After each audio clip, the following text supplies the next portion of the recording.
ఈరోజు ఈ ప్రోగ్రాం మనం చేయడానికి ముఖ్య ఉద్దేశం ఏంటి అంటే యశోద హాస్పిటల్స్లో మనకి గ్యాస్ట్రోఎంటరాలజీ అంటే జీర్ణకోశ వ్యాధులకు సంబంధించినటువంటి చికిత్సా విధానం ఏ విధంగా ఉంది.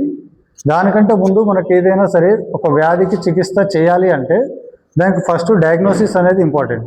రోగ నిర్ధారణలో అడ్వాన్స్డ్ మనకి ఏమేమి ఉన్నాయి డయాగ్నోస్టిక్ టెక్నిక్స్, దాంట్లో వచ్చిన తర్వాత ట్రీట్మెంట్ ఆప్షన్స్ ఏమి ఉన్నాయి, అడ్వాన్స్డ్ ట్రీట్మెంట్ ఆప్షన్స్ ఏమున్నాయి. So invasive non invasive 2 types ఉంటాయి దీంట్లో. సో అవి మనకి వివరించడానికి డాక్టర్ కిరణ్ పెద్ది గారు మనకి యశోద హాస్పిటల్ సోమాజిగూడ నుంచి వచ్చారు. సో డాక్టర్ గారిని మాట్లాడవలసిందిగా కోరుతున్నాను. మిత్రులకు గుడ్ మార్నింగ్ ఎవ్రీబడి. సో నా పేరు డాక్టర్ కిరణ్ పెద్ది అండి, senior consultant gastroenterologist Yashoda hospital Somajiguda.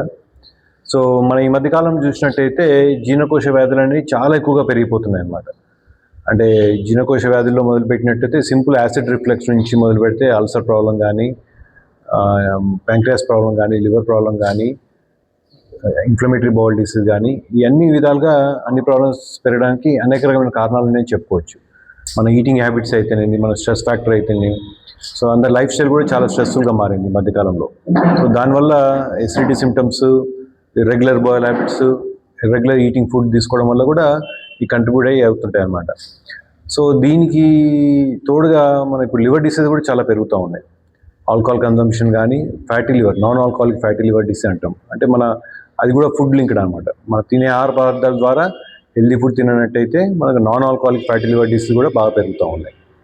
Pancreas problems alcohol వల్ల వస్తుంటాయి, ఒక్కోసారి జెనెటిక్ వల్ల వస్తుంటాయి, కొన్ని స్టోన్ డిసీజ్ వల్ల వస్తుంటాయి, ఇవన్నీ వస్తుంటాయి.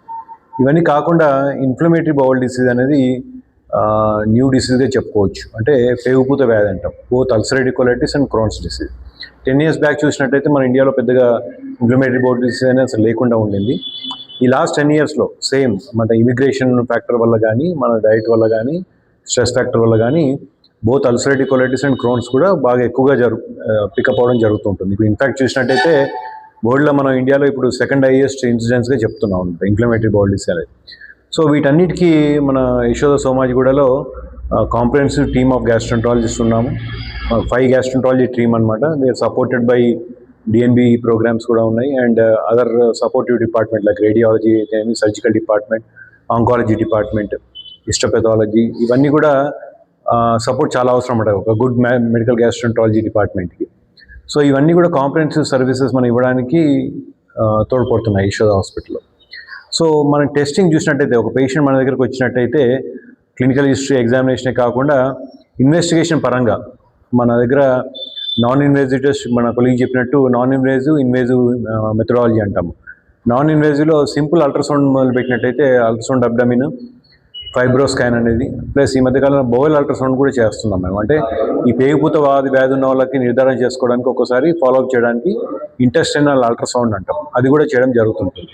సో ఇవి కాకుండా advance CT scan, advance MRI scan, వీటి వల్ల ఏంటంటే మనకి ఇంటెస్టైన్ మ్యాపింగ్ కూడా చేస్తుంటాం. అంటే ఎక్కడెక్కడ జబ్బు ఉందని చూసుకొని దాన్ని కరెక్ట్ డయాగ్నోజ్ చేయడం వల్ల ట్రీట్మెంట్ అనేది ఖచ్చితంగా ఇచ్చే అవకాశం ఉంటుంది. సో ఇకపోతే ఎండోస్కోపీ విభాగం వచ్చినట్టయితే ఇన్వేజివ్ డిపార్ట్మెంట్గా చెప్పుకోవచ్చు. అంటే సర్జరీ లేకున్నా కూడా ఎండోస్కోపీ ద్వారా అనేక రకమైన అడ్వాన్సెస్ ద్వారా మనకు ట్రీట్మెంట్ చేయడం జరుగుతుంటుంది. సో మనకు అప్పర్ జీ ఎండోస్కోపీ అనేది చాలామందికి పరిచయం. అంటే కెమెరా పైకి పంపించిన నోట్ నుంచి పంపించి అనవాయిక స్టమక్ చూడడం వల్ల వ్యాధి నిర్ధారణ చేస్తుంటాం. ఇది అప్పర్ జీ ఎండోస్కోపీ అంటాం.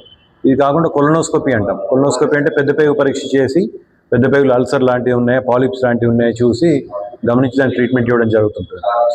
ఇవి కాకుండా ఈఆర్సిపి అంటాం అనమాట.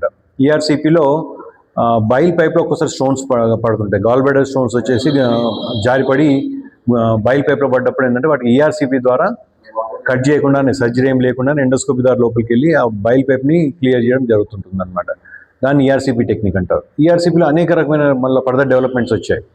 ఈఆర్సిపి స్టెంటింగ్ అనేది, ఈఆర్సిపి మెటల్ స్టెంటింగ్ అనేది, అండ్ ఒక్కోసారి స్పైకోలెంజియోస్కోపీ అంటాం. అంటే చిన్న కెమెరా డైరెక్ట్ మన బైల్ పైప్లో పంపించి దాంట్లో ఉన్న కంతిలో కానీ ఒకవేళ బాగా పెద్ద పెద్ద స్టోన్స్ ఉంటే దానికి లేజర్ ట్రీట్మెంట్ ద్వారా బ్లాస్ట్ చేయడం ద్వారా బైల్ పైప్స్ అనేది క్లియర్ చేయొచ్చు అనమాట.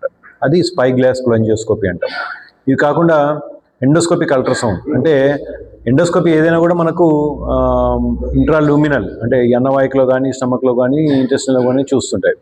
ఎండోస్కోపిక్ అల్ట్రాసౌండ్ అంటే ఏంటంటే ఎండోస్కోప్ మనం లూమెన్లో పొజిషన్ చేయడం వల్ల బట్ ఆ సరౌండింగ్ స్ట్రక్చర్స్ మనకి ఛాతిలో లింఫ్ నోడ్స్ ఉన్నా కూడా ప్యాంక్రియాస్ కంతులు ఉన్నా కూడా అది చూసి దాన్ని అవసరం ఉంటే బయాప్సీ కూడా తీసుకోగలుగుతున్నాం అనమాట. అంటే ఏ ఆపరేషన్ లేకుండా కూడా ఎండోస్కోపీ ద్వారా బయాప్సీ కూడా తీసుకోగలుగుతాం. తీసుకొని వ్యాధి నిర్ధారణ అయినాక క్యాన్సరా ఇన్ఫెక్షనా తెలుసుకున్నట్టయితే దానికి అప్రోప్రియట్ ట్రీట్మెంట్ ఇవ్వడం జరుగుతుంటుంది.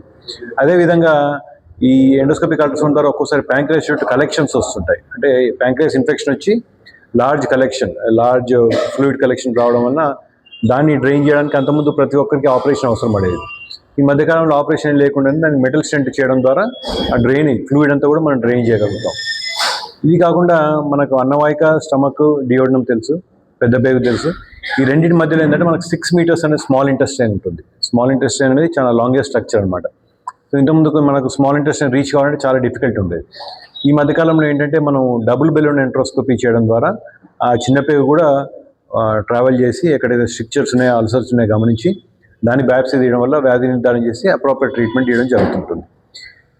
ఇవి ఓవరాల్గా మనకు ఎండోస్కోపీ సర్వీసెస్ చూసినట్టయితే ఒక్కోసారి ఏంటంటే మనకు ఎమర్జెన్సీస్ వస్తుంటాయి. గ్యాస్ట్రోఇంటెస్టైనల్ ఎమర్జెన్సీస్ అంటే మిడిల్ ఆఫ్ నైట్లో పేషెంట్ బ్లడ్ వామిటింగ్ అవ్వడము, ఆల్కహాల్ లివర్ డిసీజ్ ఉన్న వాళ్ళకి ఒక్కోసారి వ్యారిసెస్ అన్నవాహికలు నరాల వాపు వచ్చి బర్స్ట్ అవడం వలన బ్లడ్ వామిటింగ్ రావడము, ఇవి వచ్చినట్టయితే ఎమర్జెన్సీ సర్వీసెస్ కూడా యశోద హాస్పిటల్ సోమాజిగూడలో 24 hours అందుబాటులో ఉంటాం అనమాట.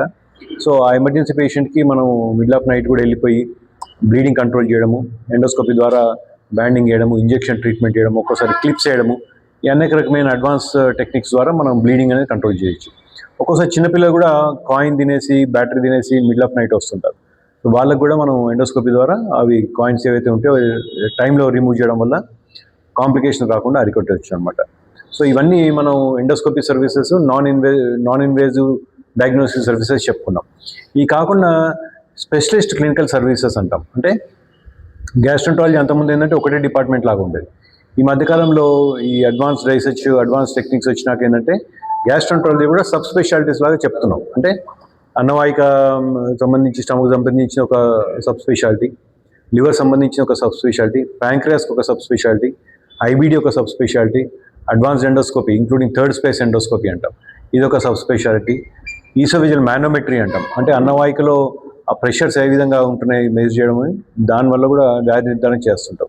అది ఫంక్షనల్ బౌల్ డిసీజ్ కిందకి వస్తుంటాయి. సో ఒక గ్యాస్ట్రోంటాలజీలోనే ఇన్ని సబ్ స్పెషాలిటీస్ డెవలప్ అయినాయి అనమాట. సో మా దగ్గర ఏంటంటే డిఫరెంట్ కన్సల్టెంట్స్ ఉండడం వల్ల ఒక్కొక్కరికి ఒక్క సబ్ స్పెషాలిటీ ఆఫ్ ఇంట్రెస్ట్ ఉండడము, దాంట్లో ఎక్స్టెంట్ ఆఫ్ ఎగ్జామినేషన్ కానీ ఎక్స్టెంట్ ఆఫ్ ఇన్వెస్టిగేషన్ కానీ తరువుగా చేసి పేషెంట్కి జస్టిస్ చేసేటట్టు సబ్ స్పెషాలిటీ పీపుల్ చేయగలుగుతారు అన్నమాట. సో ఇవన్నీ ఎందుకు పాసిబుల్ అవుతున్నాయంటే advancements in the equipment, advancements in the knowledge, research, clinical research, medical education, ఇవన్నీ కంబైన్డ్గా చేసినట్టయితే మనం సైన్స్ని ముందుకు తీసుకెళ్ళగలుగుతాం. సో ఇవన్నీ కూడా మనం కాంప్రహెన్సివ్గా యశోద సోమాజిగూడలో ఇవ్వడం జరుగుతుంది.